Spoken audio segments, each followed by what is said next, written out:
Welcome back to Change of Address, my ongoing project to deliver each president's inaugural address in order leading up to January 20th, 2021. My name is Colin Rafferty. I am the author of Execute the Office, Essays with Presidents, forthcoming in February from Baobab Press. We've reached Barack Obama's first inaugural address, and in fact, 12 years ago today, I was up in D.C. along with my wife and my father-in-law, and we were checking out the town, checking out the mall, which is closed now. No one can go on it. But we were checking out the mall because there was a buzz in the air, and you might remember the kind of excitement surrounding the inauguration of Barack Obama, right? Like, there was that sense of like, yeah, the Bush years, they were a real drag, but like, aren't you excited about this? And things are going to happen.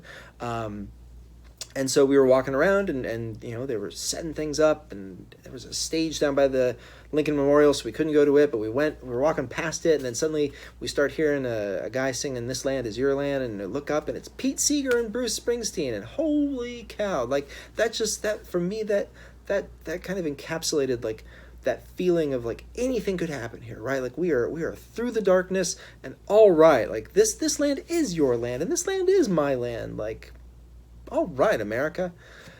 Now, plenty is going to happen in the future, and we can leave that. But this speech really did, I think for me at least, and perhaps for you, really is that kind of reminder of just how hopeful that time was.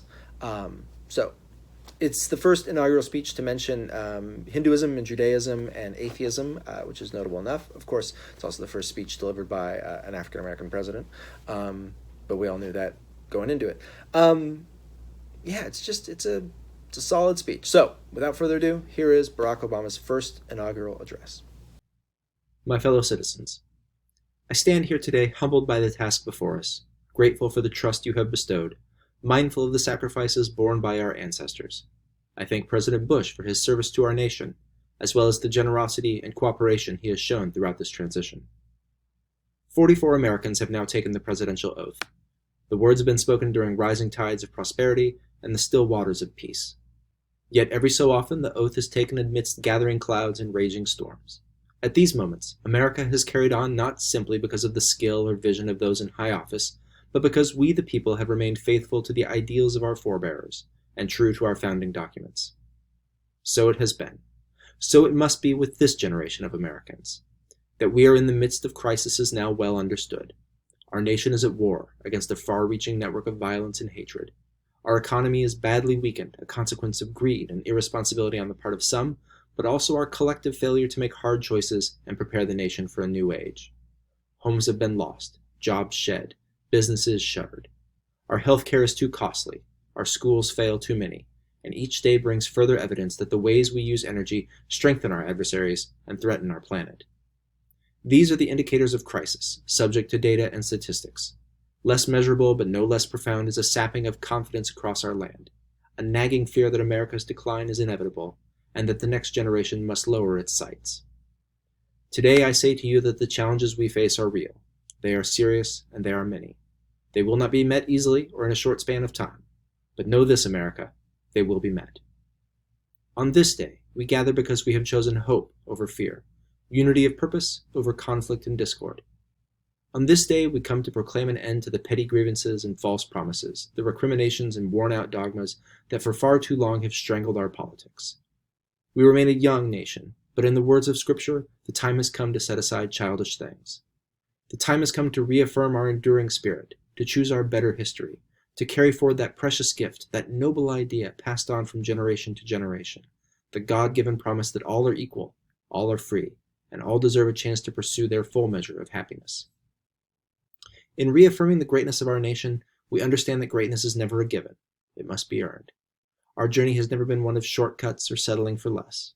It has not been the path for the faint-hearted, for those who prefer leisure over work or seek only the pleasures of riches and fame. Rather, it has been the risk-takers, the doers, the makers of things, some celebrated, but more often men and women obscure in their labor, who have carried us up the long, rugged path toward prosperity and freedom. For us, they packed up their few worldly possessions and traveled across oceans in search of a new life. For us, they toiled in sweatshops and settled the West, endured the lash of the whip, and plowed the hard earth. For us, they fought and died in places like Concord and Gettysburg, Normandy and Quai San. Time and again, these men and women struggled and sacrificed and worked till their hands were raw so that we might live a better life. They saw America as bigger than the sum of our individual ambitions, greater than all the differences of birth or wealth or faction. This is the journey we continue today. We remain the most prosperous, powerful nation on earth. Our workers are no less productive than when this crisis began. Our minds are no less inventive, our goods and services no less needed than they were last week or last month or last year. Our capacity remains undiminished. But our time of standing pat, of protecting narrow interests and putting off unpleasant decisions, that time has surely passed. Starting today, we must pick ourselves up, dust ourselves off, and begin again the work of remaking America. For everywhere we look, there is work to be done. The state of the economy calls for action, bold and swift, and we will act not only to create new jobs, but to lay a new foundation for growth. We will build the roads and bridges, the electric grids and digital lines that feed our commerce and bind us together. We will restore science to its rightful place and wield technology's wonders to raise healthcare's quality and lower its cost. We will harness the sun and the winds and the soil to fuel our cars and run our factories. And we will transform our schools and colleges and universities to meet the demands of a new age. All this we can do, and all this we will do. Now, there are some who question the scale of our ambitions, who suggest that our system cannot tolerate too many big plans. Their memories are short, for they have forgotten what this country has already done, what free men and women can achieve when imagination is joined to common purpose and necessity to courage. What the cynics fail to understand is that the ground has shifted beneath them, that the stale political arguments that have consumed us for so long no longer apply. The question we ask today is not whether our government is too big or too small, but whether it works, whether it helps families find jobs at a decent wage, care they can afford, a retirement that is dignified. Where the answer is yes, we intend to move forward. Where the answer is no, programs will end. And those of us who manage the public's dollars will be held to account, to spend wisely, reform bad habits, and do our business in the light of day, because only then can we restore the vital trust between a people and their government. Nor is the question before us whether the market is a force for good or ill. Its power to generate wealth and expand freedom is unmatched.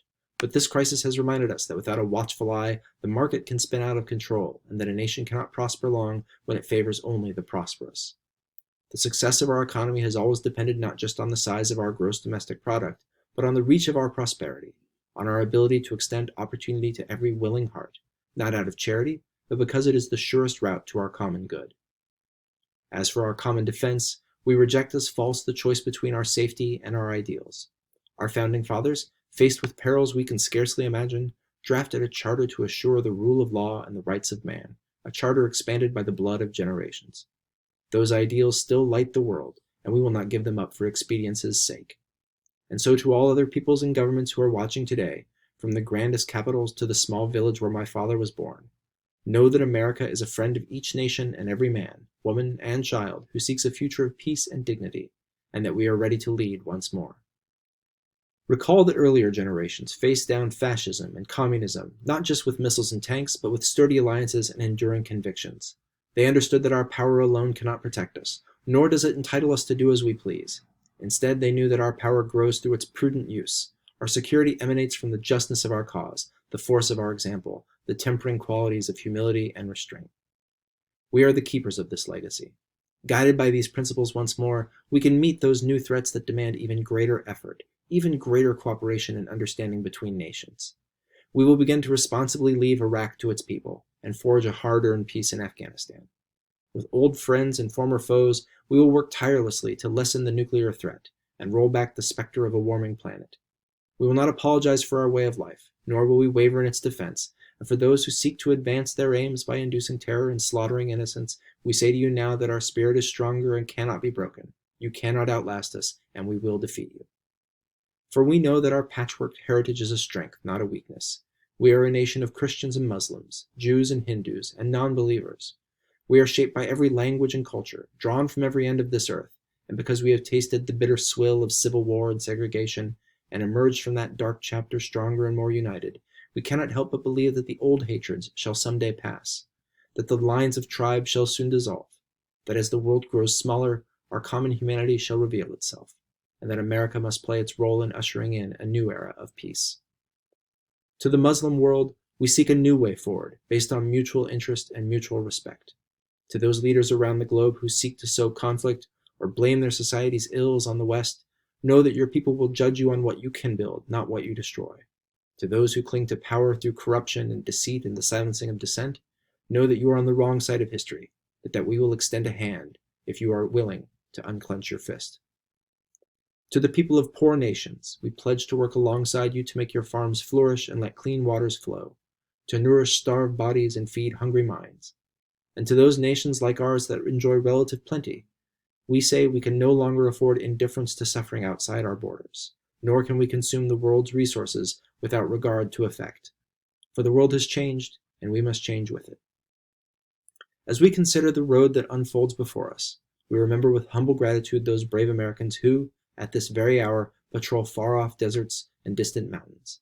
They have something to tell us today, just as the fallen heroes who lie in Arlington whisper through the ages. We honor them not only because they are guardians of our liberty, but because they embody the spirit of service, a willingness to find meaning in something greater than themselves. And yet, at this moment, a moment that will define a generation, it is precisely this spirit that must inhabit us all.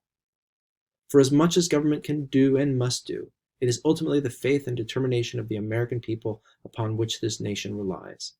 It is the kindness to take in a stranger when the levees break, the selflessness of workers who would rather cut their hours than see a friend lose their job, which sees us through our darkest hours. It is the firefighter's courage to storm a stairway filled with smoke, but also a parent's willingness to nurture a child that finally decides our fate. Our challenges may be new. The instruments with which we meet them may be new.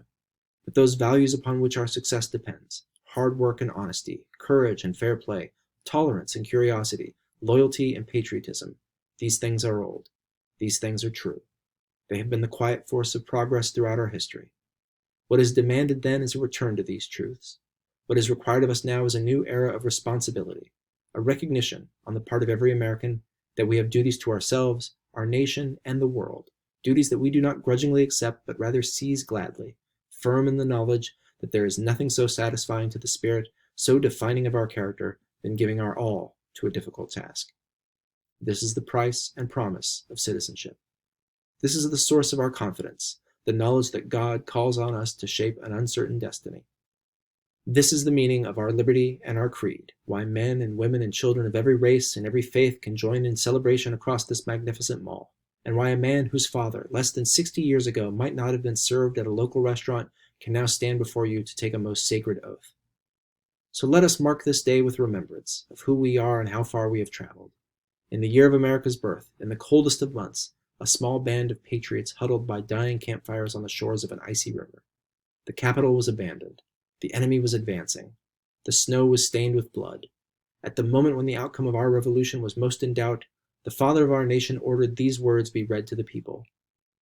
Let it be told to the future world that in the depth of winter, when nothing but hope and virtue could survive, that the city and the country, alarmed at one common danger, came forth to meet it. America. In the face of our common dangers, in this winter of our hardship, let us remember these timeless words.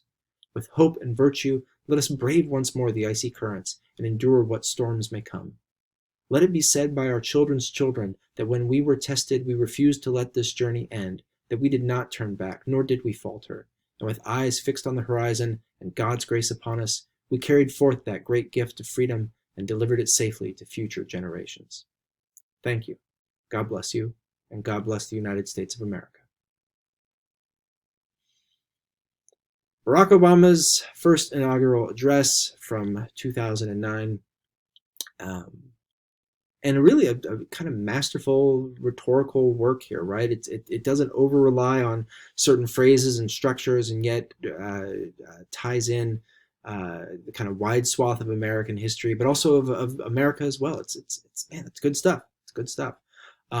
So he'll do it again. 4 years later, he'll be reelected, and he will deliver a second inaugural address. So we will pick up with that tomorrow for our penultimate episode. So thanks for tuning in. I'll see you then.